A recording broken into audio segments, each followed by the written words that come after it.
Frères et sœurs, Jésus, en tant qu'il est le Fils de Dieu, a accepté volontairement de subir les pires injures, injustes et injustifiées, pour apaiser la colère de Dieu que méritait notre péché.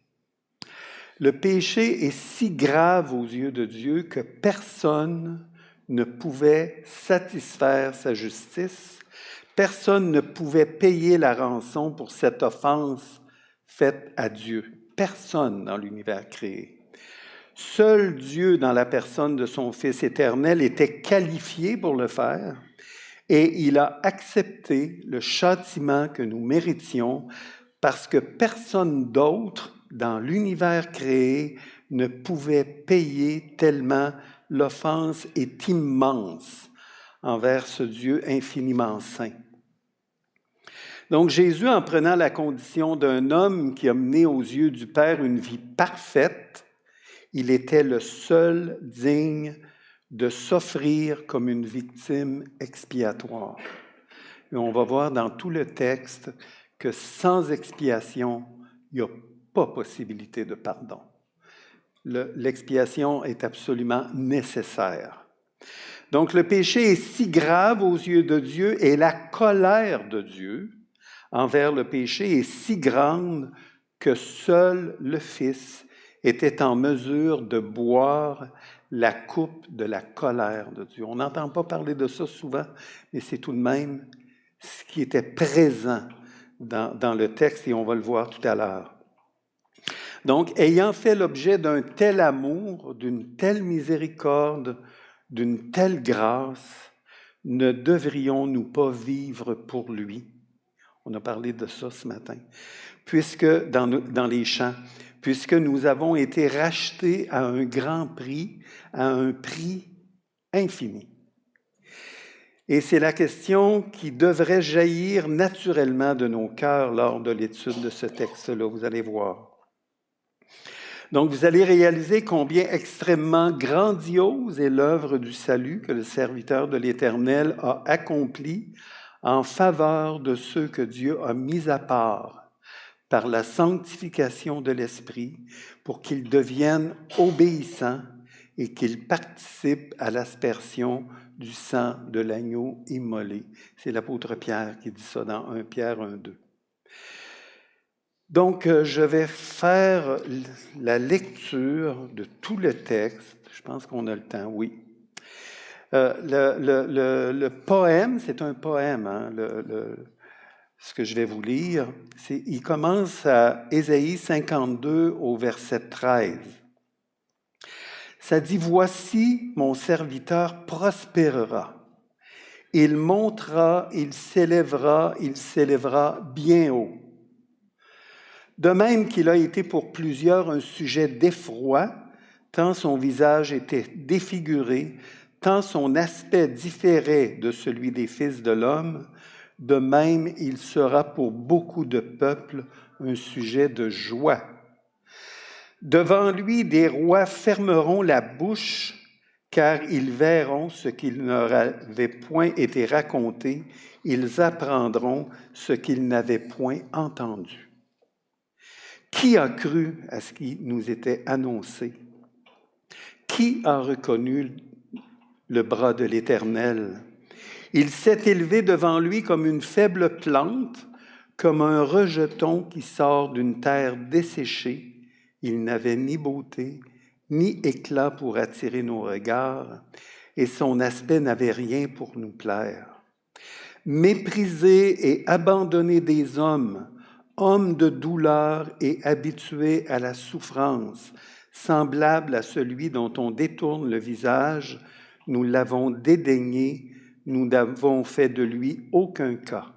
Cependant, ce sont nos souffrances qu'il a portées, c'est de nos douleurs qu'il s'est chargé, et nous l'avons considéré comme puni, frappé de Dieu et humilié. Mais il était blessé pour nos péchés, brisé pour nos iniquités. Le châtiment qui nous donne la paix est tombé sur lui, et c'est par ses meurtrissures que nous sommes guéris. Nous étions tous errants comme des brebis, Chacun suivait sa propre voie, et l'Éternel a fait retomber sur lui l'iniquité de nous tous. Il a été maltraité et opprimé, il n'a point ouvert la bouche, semblable à un agneau qu'on mène à la boucherie, à une brebis muette devant ceux qui l'attendent, il n'a point ouvert la bouche. Il a été enlevé par l'angoisse et le châtiment. Et parmi ceux de sa génération, qui a cru qu'il était retranché de la terre des vivants et frappé pour les péchés de mon peuple? On a mis son sépulcre parmi les méchants, son tombeau avec le riche, quoiqu'il n'y eût point de violence et qu'il n'y a eu point de fraude dans sa bouche. Il a plu à l'Éternel de le briser par la souffrance. Après avoir livré sa vie en sacrifice pour le péché, il verra une postérité et prolongera ses jours, et l'œuvre de l'Éternel prospérera entre ses mains. À cause du travail de son âme, il rassasiera ses regards. Par sa connaissance, mon serviteur juste justifiera beaucoup d'hommes et il se chargera de leurs iniquités.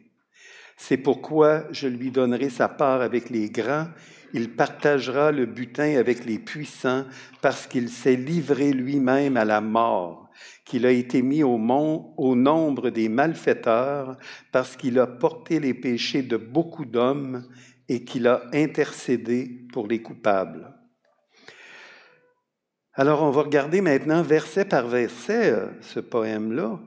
Et pour nous, à qui Dieu a révélé son Fils, nous discernons clairement le Messie dans ce récit-là, dans ce poème-là.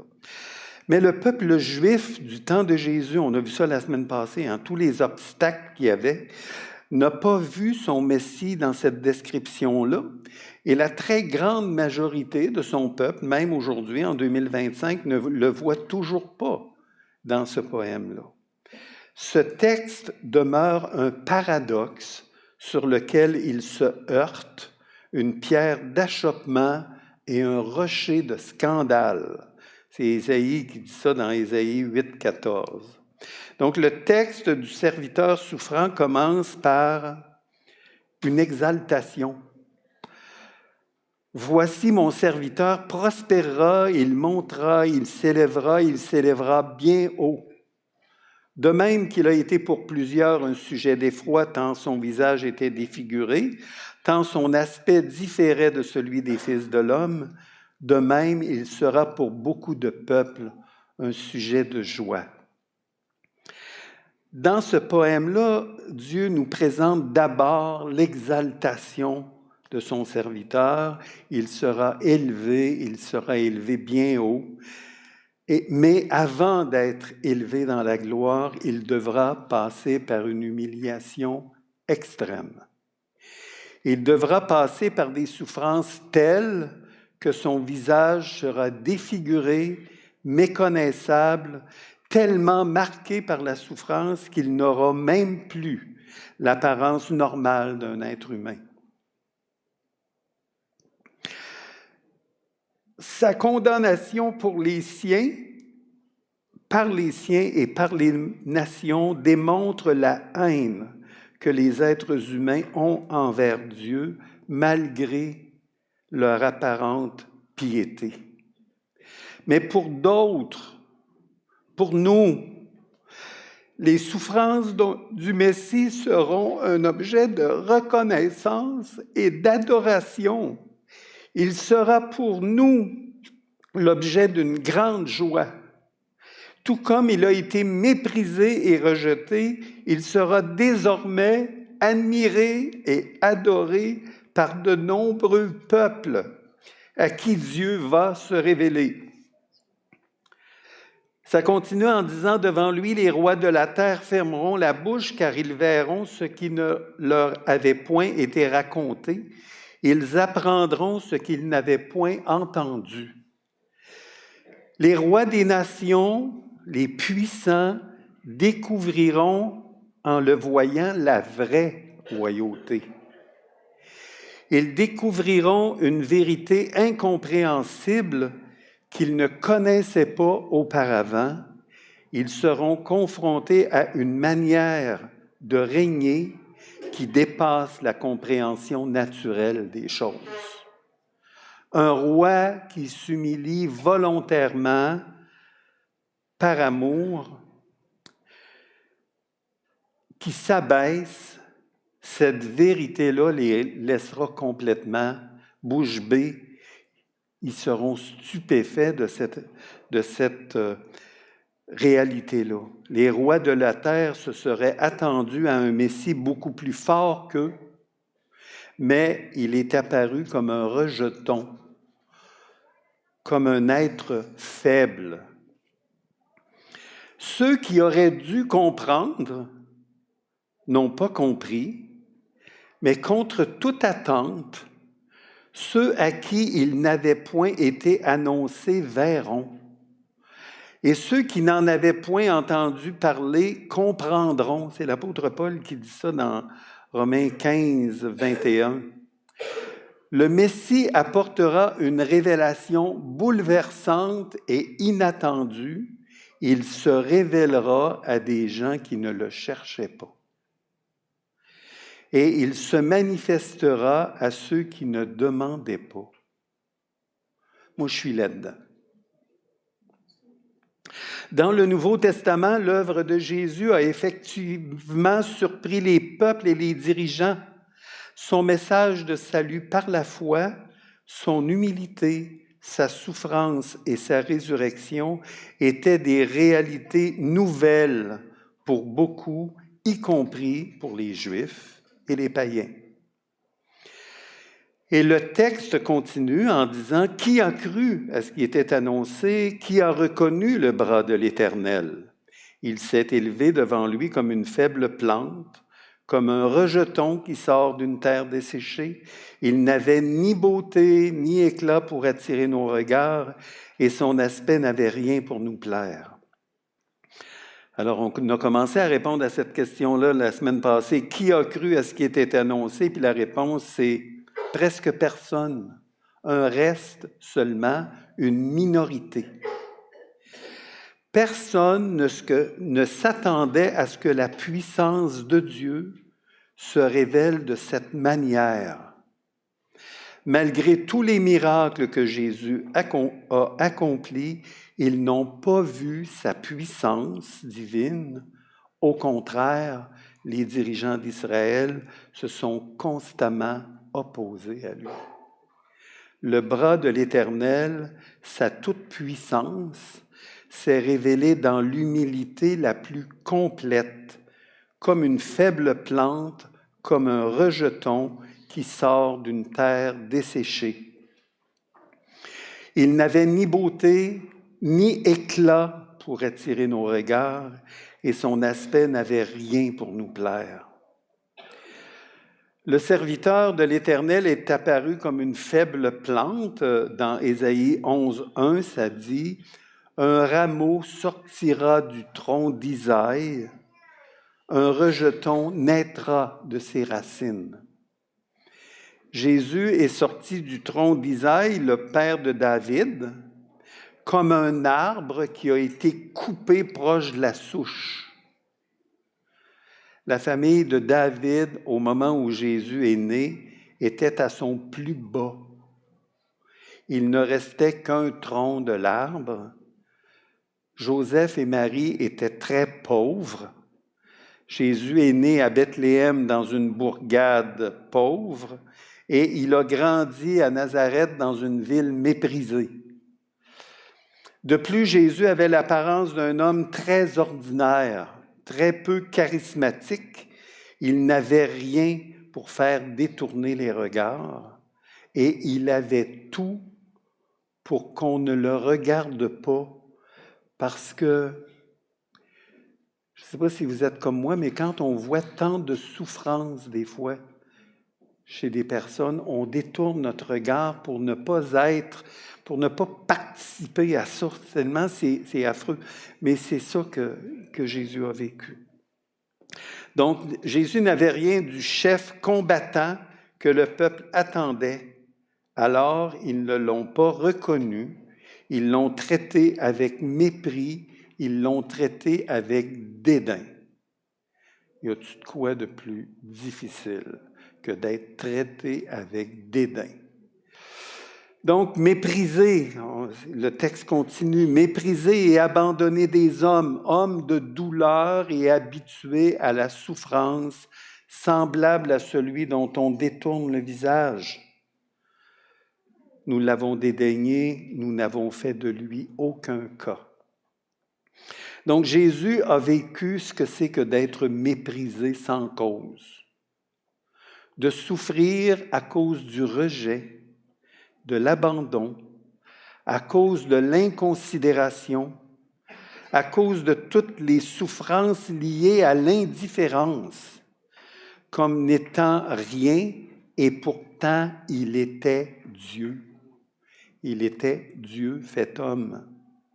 Donc, au moment où il a été l'objet d'un tel mépris, au lieu que les gens compatissent à ses souffrances, les hommes ont détourné leur visage.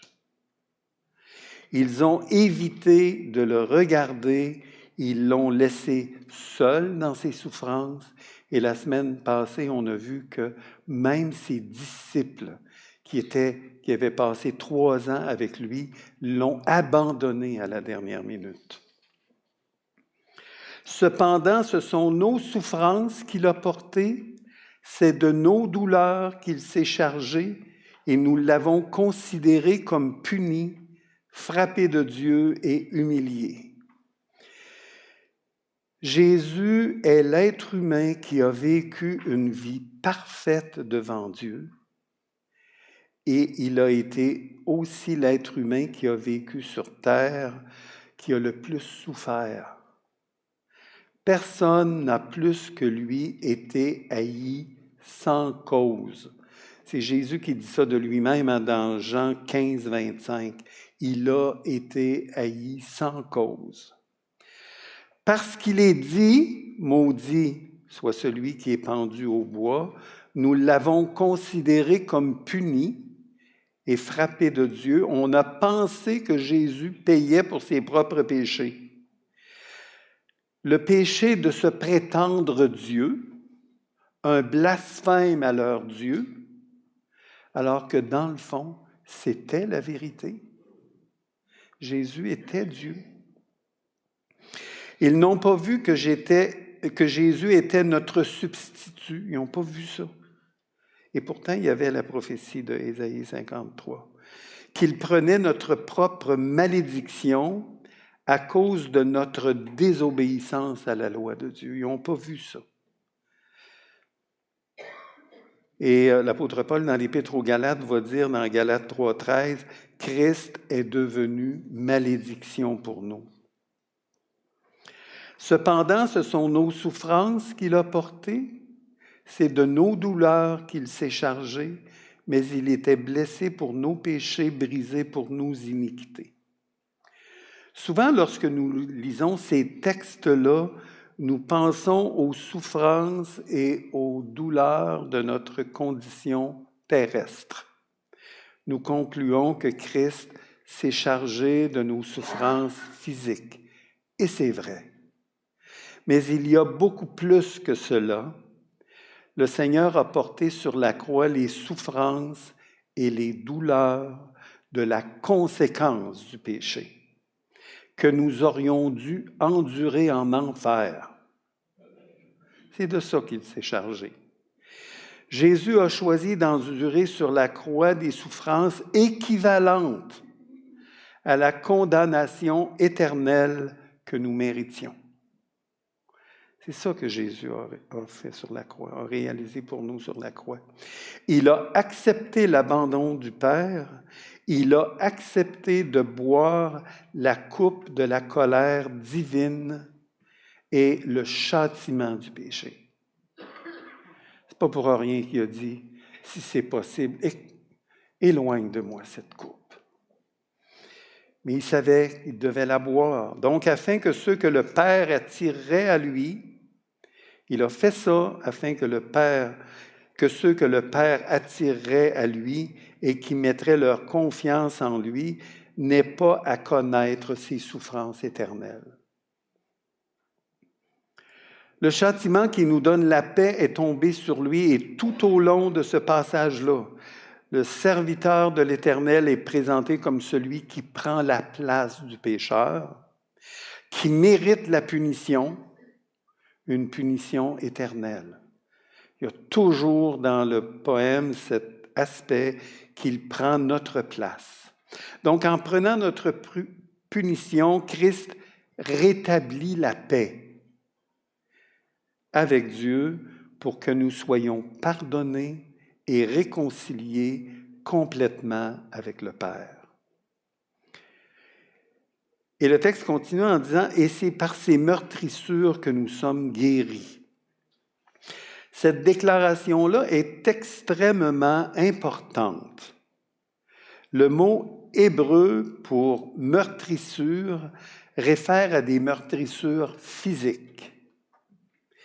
Et lorsque nous entendons le mot guérison dans ce contexte, nous pensons d'abord à la guérison physique, et ça en fait vraiment partie, oui. Mais Dieu est plus concerné par notre guérison spirituelle. En effet, au-delà des coups physiques, il y a toutes les souffrances de l'âme qui reçoit les coups. Un coup physique, ça produit quelque chose, des émotions. Alors, en effet, au-delà des coups physiques, il y a toutes les souffrances de l'âme qui reçoit les coups, les meurtrissures, les coups que Jésus a reçus étaient accompagnés de mots blessants. C'est beaucoup plus les mots blessants qui l'ont meurtri. C'était accompagné de mots blessants, de moqueries. On l'a tourné en dérision. Tous les sentiments d'abandon, de rejet, de honte, de trahison, de mépris, Jésus les a vécus à notre place pour permettre la guérison de notre âme. C'est Ésaïe qui dit que le Messie est venu pour guérir ceux qui ont le cœur brisé et la guérison a été rendue possible à la croix. Jésus a expié nos péchés à la croix pour que nous soyons pardonnés et aussi pour que nous obtenions la guérison des conséquences du péché qui a aussi atteint notre âme. La guérison qui donne la paix est avant tout spirituelle, mais chaque être humain a besoin d'être guéri dans son âme parce que nos propres péchés et les péchés des autres laissent des marques, des cicatrices. Et Jésus, ayant accepté d'être ridiculisé, rejeté et abandonné, a aussi permis la guérison des blessures de notre âme. Si nous acceptons nos souffrances comme faisant partie du plan de Dieu, comme Jésus a accepté ses souffrances comme faisant partie du plan de Dieu, il pourra guérir nos blessures intérieures. Mais si nous rejetons la faute sur les circonstances, sur les autres, même sur nous-mêmes, nous ne pourrons pas vivre la guérison intérieure que le Seigneur nous a acquise à la croix. Dieu déclare dans ce verset, le châtiment qui nous donne la paix est tombé sur lui et c'est par ses meurtrissures que nous sommes guéris. Jésus a été meurtri à notre place et il n'a exprimé ni colère, ni amertume, il n'a rien revendiqué. Il n'a point ouvert la bouche. On l'ouvre-tu, la bouche, nous autres? Il n'a point ouvert la bouche parce que Dieu a voulu que la souffrance de son serviteur fasse partie non seulement de son plan de rédemption, mais aussi de son plan de guérison pour notre âme. si on passe notre temps à rouspéter sur tout ce qui se passe, il n'aura pas de guérison, je vous le dis. Et il veut que la souffrance fasse aussi partie de notre marche avec lui, de la guérison de nos blessures intérieures et de notre sanctification. Dieu a choisi de se servir de la souffrance, qui est la conséquence du péché, comme moyen de guérison de nos âmes. Et par la souffrance, Dieu veut que nous nous rapprochions de lui, pour qu'il puisse nous conduire sur la voie de la sanctification et nous accompagner sur la voie de la guérison. Le fait que Jésus n'a commis aucun péché, qu'il ait accepté la souffrance sans dire un mot, devrait être pour nous un puissant exemple. Parce que nous savons qu'il compatit avec nous dans nos souffrances et dans nos faiblesses. Ésaïe 56, donc, il dit « Nous étions tous errants comme des brebis, chacun suivait sa propre voie. » Et notre condition spirituelle rebelle et indépendante de Dieu nous conduisait directement à la perdition. Il y a un proverbe qui est répété 2 fois dans le livre des Proverbes. « Telle voie paraît droite à un homme, mais son issue, c'est la voie de la mort. » On a tout chacun notre petite théorie, mais son issue, c'est la voie de la mort si on ne prend pas vraiment ce que Dieu nous demande. Notre condition de berger, de brebis sans berger, nous conduisait directement à la mort. Une brebis ne peut pas vivre sans un berger. Impossible. Nous étions tous errants comme des brebis, chacun suivait sa propre voie. On n'avait pas de berger. Nous vivions dans l'aveuglement et dans l'orgueil de penser que nos efforts et notre bonté naturelle pouvaient nous rendre agréables à Dieu. Ça, c'est la voie qu'on pense droite. Mais ça nous conduit à la mort. Nous vivions sans Dieu, nous étions si loin de Dieu que si Dieu ne prenait pas l'initiative de la réconciliation, tous les hommes seraient perdus à tout jamais. C'est ce qu'affirme le verset suivant. « Et l'Éternel a fait retomber sur lui l'iniquité de nous tous. » Dieu a placé sur Jésus nos péchés et la conséquence de nos péchés. Jésus est devenu notre substitut. Et au lieu que nous soyons punis pour nos fautes, c'est lui qui a porté nos fautes sur la croix. C'est 2 Corinthiens 5, 21 qui dit « Celui qui n'a point connu le péché, il l'a fait devenir péché. » Il y a une traduction qui dit « Il l'a fait devenir comme l'incarnation du péché. » Jésus, le Fils éternel de Dieu, saint dans toute sa plénitude, est devenu comme l'incarnation du péché.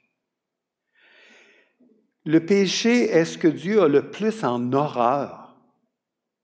Et il a accepté, dans la personne de son Fils, de devenir péché par amour pour nous.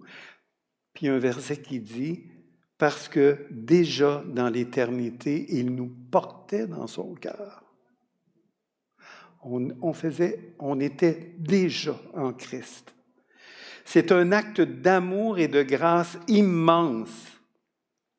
Nous étions tous égarés sans berger, mais Dieu a envoyé Jésus pour nous ramener à lui, nous ramener au berger de nos âmes.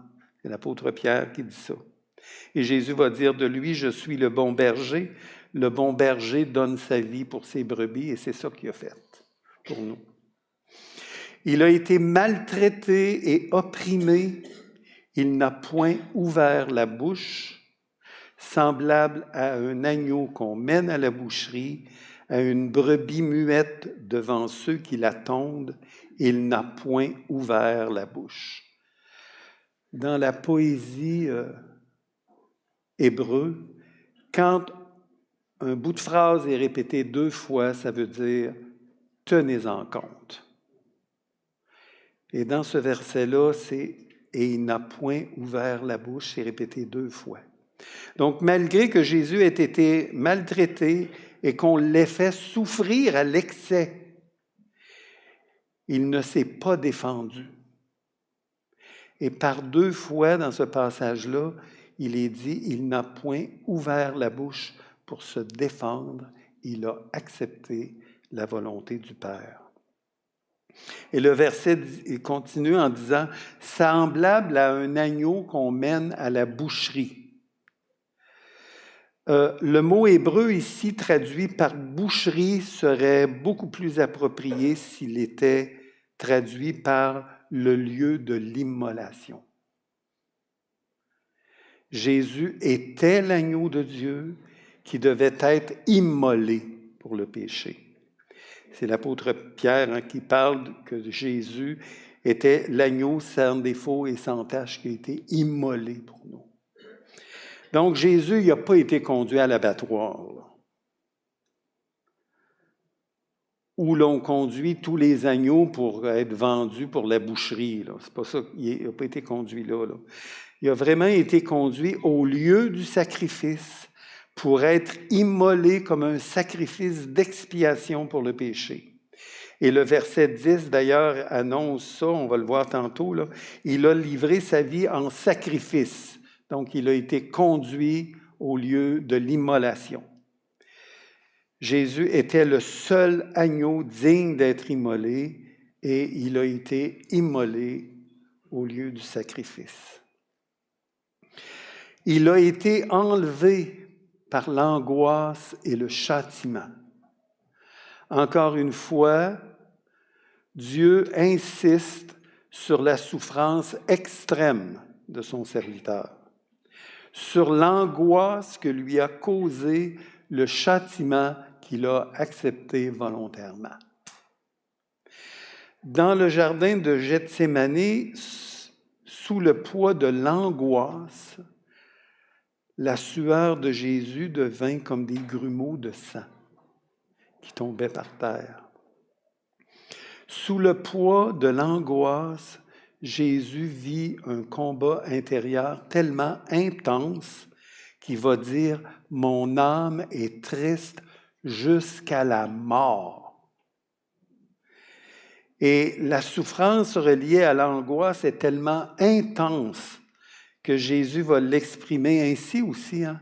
« Mon Dieu, pourquoi m'as-tu abandonné? » Jésus sait plus que nous ce qu'est l'angoisse et il l'a vécu à l'extrême. Encore une fois, la question est posée, et parmi ceux de sa génération, qui a cru qu'il était retranché de la terre des vivants et frappé pour les péchés de mon peuple?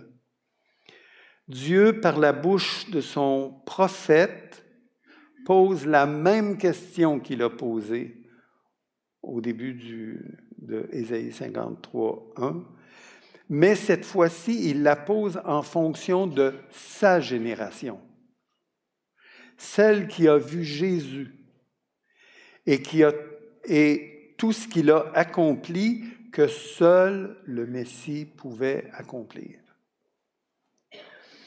La réponse à cette question-là, c'est très peu. L'évangile de Jean commence en disant qu'il est venu chez les siens et les siens ne l'ont pas reçu. Peu ont discerné que Jésus était le Messie venu souffrir et mourir comme un sacrifice. Même les disciples de Jésus, on a vu ça la semaine passée, ne comprenaient pas que Jésus devait mourir. Ils étaient aveuglés par leur propre théologie concernant le Messie. Cette question demeure pertinente aujourd'hui. Qui croit que Jésus est mort à leur place pour payer pour leurs péchés? Vous le savez, on annonce l'Évangile. Qui croit que Jésus est mort à leur place pour payer pour leurs péchés?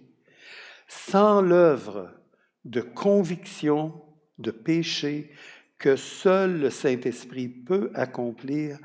Personne ne peut y parvenir. L'œuvre spécifique du Saint-Esprit est de nous convaincre de péché, de justice et de jugement. Et sans cette œuvre-là, personne ne peut arriver à la repentance et à la foi qui sauve. Et ça continue en disant, on a mis son sépulcre parmi les méchants, son tombeau avec le riche. Et ici, il y a un contraste super important. Jésus a été condamné comme un criminel, crucifié entre deux malfaiteurs. Ça, c'était le pire des châtiments. Et normalement, après sa mort, les autorités romaines auraient dû faire jeter le corps de Jésus dans une fosse commune, comme c'était l'usage pour les condamnés. Les Romains considéraient que les crucifiés ne méritaient pas d'enterrement honorable. Et les Juifs, eux autres, jetaient le corps des condamnés dans la vallée de Hinnom, dans la Géhenne. Jésus a parlé souvent de la Géhenne pendant son ministère. Et la Géhenne, c'était un dépotoir où on faisait brûler les déchets et aussi où on jetait le corps des condamnés. Donc, le corps de Jésus aurait dû être jeté dans une fosse commune ou dans le dépotoir de la Géhenne pour être brûlé. Mais Dieu, 700 ans auparavant, avait prévu que le corps de son serviteur serait enterré dans le tombeau d'un homme riche, Joseph d'Arimathée, un membre du Sanhédrin, un des rares qui a cru avec Nicodème. Il a demandé donc à Pilate de pouvoir prendre le corps de Jésus et ça lui a été accordé et il a ainsi réalisé la prophétie d'Ésaïe qui disait que son tombeau avec le riche. Quoiqu'il n'y eût point commis de violence, qu'il n'y a point eu de fraude dans sa bouche, il a plu à l'Éternel de le briser par la souffrance. Durant toute sa vie terrestre, Jésus a été victime d'une violence inouïe. À plusieurs reprises, les autorités religieuses ont tenté de le tuer. Constamment, on lui tendait des pièges sur sa doctrine, mais Jésus n'a jamais répondu par la violence. Il répondait toujours par une parfaite maîtrise. Jamais il ne s'est trouvé de fraude dans sa bouche. Jésus était irréprochable en pensée, en parole et en action. Sa vie irréprochable en tout point ne méritait pas un tel châtiment, et pourtant, il a plu à l'Éternel de le briser par la souffrance. L'Éternel a choisi la souffrance que nous méritions et que son serviteur ne méritait pas pour briser son Fils à notre place. Incompréhensible. Mais c'était le plan de Dieu. Dans « Il a plu à l'Éternel », il n'y a pas l'idée là, que Dieu a pris du plaisir à briser son Fils. Mais il y a là-dedans l'idée que Dieu anticipait la joie de ce que produiraient les souffrances de son Fils, de son serviteur. Il faut vraiment comprendre ce verset-là dans ce contexte qu'il a plu à l'Éternel. Il n'y a pas l'idée là-dedans là, que Dieu a pris plaisir à le briser, mais il y a l'idée que Dieu anticipait la joie de ce que produiraient les souffrances de son serviteur. Et la même idée Et reprise dans le Nouveau Testament, dans Hébreux 12, 2, ça dit, il s'agit de Jésus, en vue de la joie qui lui était réservée. Il a souffert la croix, méprisé l'ignominie, et c'est ça que le verset suivant annonce. Après avoir livré sa vie en sacrifice pour le péché, il verra une postérité et prolongera ses jours. L'Éternel avait aussi en vue la joie de toute une descendance à cause de l'œuvre de Jésus. L'Éternel anticipait la joie d'avoir une famille d'enfants adoptifs en Jésus. Mais pour cela, il fallait qu'il donne son Fils pour réaliser son plan rédempteur. Et il fallait que Jésus se soumette à son Père et qu'il se livre lui-même comme une offrande et un sacrifice de bonne odeur. Pour que l'œuvre de l'Éternel prospère entre ses mains, et il fallait qu'il prolonge ses jours, c'est-à-dire que la mort soit vaincue. On peut lire ce poème-là, mais sans trop comprendre, mais ce que ça veut dire, c'est que pour que l'œuvre de l'Éternel prospère entre ses mains, il fallait bien que la mort soit vaincue et qu'il ressuscite. Toutes des choses que l'homme ne peut pas savoir de lui-même. Donc, le plan éternel de Dieu pour le salut continue aujourd'hui de prospérer à travers Christ, à travers la prédication de l'Évangile par les enfants qu'il s'est acquis au prix de son sang. L'œuvre, elle continue. Toutes les fois qu'on annonce l'Évangile et que quelqu'un est convaincu par le Saint-Esprit de péché, de justice et de jugement et qu'il se repent et qu'il croit le message, l'œuvre prospère entre ses mains. À cause du travail de son âme, il rassasiera ses regards.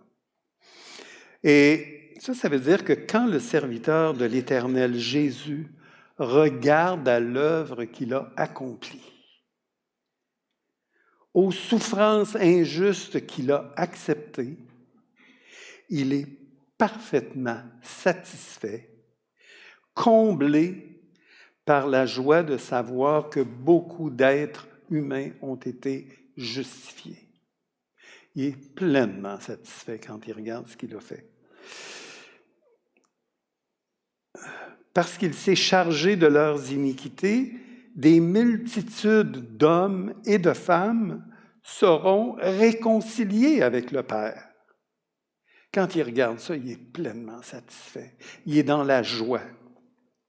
Et ça dit que par sa connaissance, mon serviteur juste justifiera beaucoup d'hommes et il se chargera de leurs iniquités.